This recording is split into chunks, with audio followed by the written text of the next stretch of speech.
ok, maintenant j'ai 17 ans, je suis autonome, je peux faire ce que je veux, je peux manger ce que je veux, maintenant je suis libre.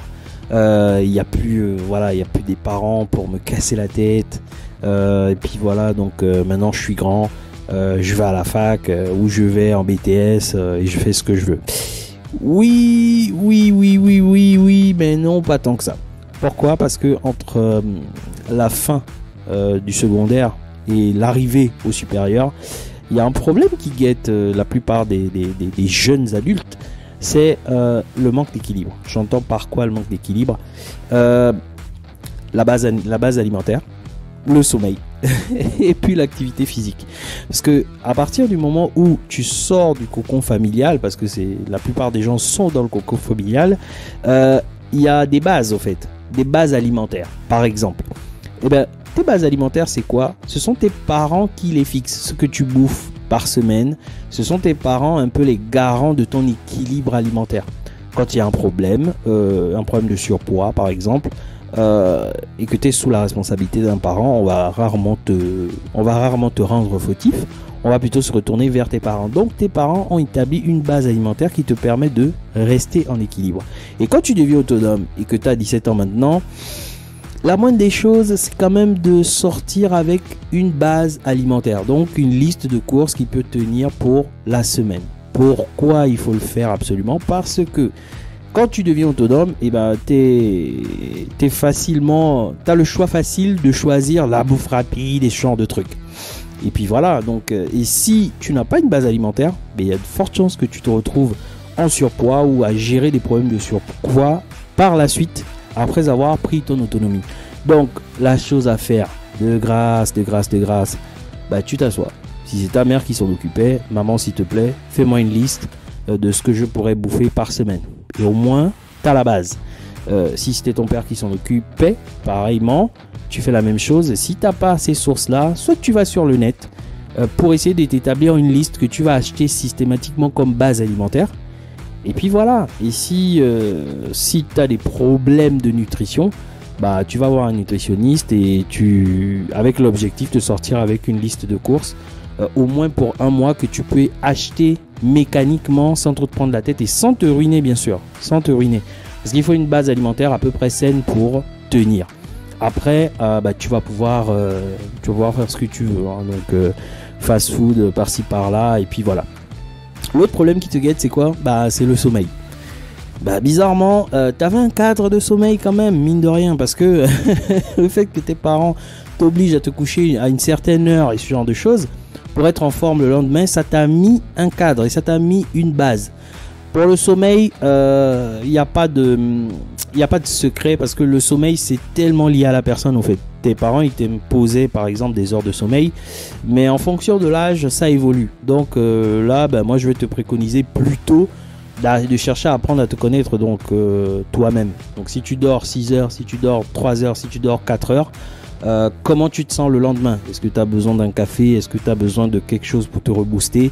Et puis voilà, parce que les heures de sommeil, bien sûr, il y a des heures de base, mais après c'est toujours adapté en fonction de soi-même. Il faut s'observer. Donc là, il faut trouver une base. Concernant l'activité physique, ça c'est souvent le parent pauvre, hein, parce que l'activité physique, c'est le truc qui passe les 3/4 du temps souvent à la trappe. Bah, on va se dire ouais, avant il y avait quoi, l'EPS, l'activité physique, j'en passe, mais c'est quand même problématique cette histoire d'activité physique, parce que si tu ne gères pas ça de manière avec les bases au fait, comme la bouffe et le sommeil, bah, ça va être très compliqué pour toi. Pourquoi? Parce que quand tu deviens autonome, tu fais ce que tu veux, et faire ce qu'on veut, c'est magnifique au fait. T'as plus personne pour te dire quoi que ce soit. Et par contre, il y a quand même un truc qui te guette, c'est que si tu n'as pas une activité physique stable, ben ça va être compliqué pour toi. Maintenant, comment tu vas gérer l'activité physique? Bah, tu vas me dire, ouais, la salle de sport, c'est compliqué, c'est cher avec mon budget d'étudiant. Mais il y a d'autres solutions en fait pour l'activité physique. Je vais te prendre un exemple. Si tu es préparateur de commandes, par exemple, la caractéristique des préparateurs de commandes, c'est que c'est des personnes qui sont beaucoup en activité. Donc, tu vas marcher, tu vas des fois un peu courir, par exemple si tu bosses à un drive ou ce genre de choses. Donc préparateur de commandes, c'est large, hein. Ça peut être dans l'e-commerce, ça peut être dans l'alimentation, etc. Et du coup, une activité, tu n'as pas besoin d'avoir une activité en salle si tu as un boulot de préparateur de commandes. Parce que tu seras tout le temps en mouvement, tu vas bouger, tu vas faire des efforts. Donc, ces efforts vont te faire dépenser énergétiquement. Si tu as une base alimentaire qui est stable, eh ben, tu vas manger correctement et ton activité physique, simplement celle du boulot, en fait, va t'aider à compenser et va être ton activité. Donc, tu n'auras pas besoin d'aller te prendre la tête avec une salle de sport ou ce genre de choses. Sauf si, bien entendu, tu as besoin d'améliorer ton physique ou tu veux montrer certaines choses ou tu as d'autres objectifs. Là, tu peux aller sur les histoires de salle de sport. Mais si ce n'est pas le cas, eh bien, ton activité professionnelle va te donner cette activité physique. Donc, tu n'as pas besoin d'aller en prendre d'autres, au fait. Celle-là suffira. Donc, maintenant, si tu n'as pas un boulot qui te met en activité et tu as un boulot dit sédentaire où tu es les 3/4 du temps assis, eh ben ça va être compliqué au niveau de la dépense énergétique parce que même si tu as une bonne base alimentaire, si tu n'as pas l'activité physique pour utiliser l'énergie que tu vas accumuler parce qu'on mange pour avoir de l'énergie, à un moment donné tu vas stocker et si tu stockes, il y a de fortes chances que tu finisses en surpoids. Et en plus de ça, c'est encore pire si tu dors mal. Donc c'est un peu compliqué. Donc pour l'activité physique, il faut avoir une activité physique stable que tu vas retrouver soit dans ton boulot. Et maintenant, si tu as un boulot sédentaire, là malheureusement, il va falloir que tu te forces à avoir une activité physique stable. Et forcément, l'activité physique, il ne faut pas qu'elle soit longue. Par exemple, si tu es une personne qui est flemmarde, parce que ça arrive, si tu es quelqu'un qui n'aime pas le sport, entre guillemets, tu peux te diriger vers des activités pas forcément sportives, mais des activités qui vont te faire avoir cette activité physique. Par exemple, si tu prends des cours de danse, par exemple salsa ou ce genre de choses, des choses assez rythmiques qui vont te faire ton activité physique de la semaine. Donc si tu prends un abonnement, je sais pas, en danse, ça va te permettre de bouger et d'être en activité. Donc c'est beaucoup d'autres choses que tu peux utiliser pour compenser. La solution de la salle de sport, c'est souvent une solution qui est un peu dure parce que, bon, allez, on va se concentrer sur la salle de sport. Vu qu'on en parle souvent et les 3/4 des gens parlent de salle de sport, c'est bon. Pour la salle de sport, c'est simple. C'est est-ce que tu es une personne qui peut tenir sur la distance avec une activité répétitive. Donc, il y a des personnes qui ont du mal à se motiver seules. Donc, il y a des personnes qui ont du mal à se motiver quand ils sont en groupe. Et si tu es une personne qui a du mal à te motiver qui a du mal à te motiver quand tu es seul, eh ben, tu vas viser les salles de sport qui ont des cours collectifs. Les cours collectifs, ça va t'aider, ça va te permettre d'avoir la notion de groupe. Et les 3/4 du temps, tu vas retrouver les mêmes personnes. Donc, ça va te donner une routine et ça va te donner une envie d'y aller en continu. Sans avoir l'espèce de contrainte de « je dois faire une activité physique ». Et maintenant, si tu es une personne pour qui, en fait, le fait d'avoir des cours collectifs, ce genre de choses, ça motive pas forcément, à ce moment, tu vas prendre des salles de sport un peu exclusives. Donc, des salles de sport qui ont peut-être des fois un coût un peu plus élevé, mais au moins qui te permettent de faire ce que tu veux et d'avoir ton programme que tu viens et que tu déroules tout seul en autonomie. Donc voilà pour la solution de la salle de sport. On va revenir sur l'histoire de la base alimentaire parce que c'est quelque chose qui est quand même assez important. Parce qu'une fois que tu as ta base alimentaire, il faut varier. Maintenant, pour varier, là tu fais maintenant ce que tu veux.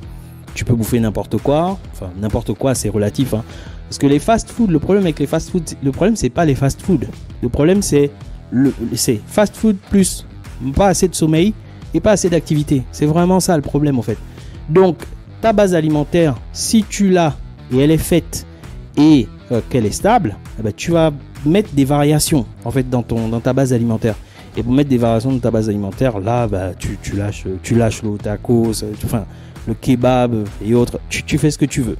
Là, tu es large. Par contre, il faut quand même que ce soit assez bien maîtrisé. Et le assez bien maîtrisé, c'est ta base alimentaire. Donc, fais vraiment attention à toujours garder ta même base alimentaire qui te permet d'avoir des apports, de la nutrition de base, couplé à ton activité physique que tu fais régulièrement, couplé à ton sommeil que tu vas apprendre à découvrir, parce que ça va varier en fonction de ton âge, en fonction des périodes de ta vie. Donc voilà, tu fais ça tranquillement et puis après tu avances. pour les fast-food, franchement, quand on quitte le carcan des parents, le cadre familial, souvent on se lâche. Et franchement, il faut se lâcher parce que quand on doit te dire tout le temps qu'est-ce que tu dois manger, à l'heure à laquelle tu dois te coucher, c'est pesant avec l'âge quand tu grandis. Donc, tu as besoin de te lâcher. Donc, il faut te lâcher. Mais bien sûr, te lâcher toujours avec du contrôle. Le contrôle. Et c'est la chose la plus importante. Contrôle ton sommeil. Contrôle ta base alimentaire. Contrôle ce que tu as envie de bouffer pour te faire plaisir. Et surtout, n'oublie jamais de garder toujours la notion de l'activité physique, que ce soit dans ton boulot, si c'est ton boulot qui te permet de l'avoir, ou hors de ton boulot. Donc voilà, je m'arrête là. Si tu as des questions, tu me les poses et puis on avance. Allez, salut.